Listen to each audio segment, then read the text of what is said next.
Guys, ako yung napanood nyo kahapon, si Lian Terio. Ayun yung account ng papa ko, 7 years old. Artista. Pero hindi naman ako kaganon artista. Tsaka nakatira ako dito sa Pilipinas, Beverly Homes, Block 9, Lot 19. Full name ko, Micaela Julian F. Villaluna. Yung account ko ay si Maricel, basta Maricel. Pag kami nakita ko ng Maricel, ayun ako.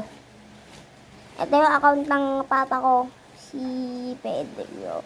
Isa na to ng shorts na papa ko. Alam ko marami ako mga shorts sa papa ko. Tsaka may mga video din ako sa mga mama ko. Yung Maricel yung mama ko po.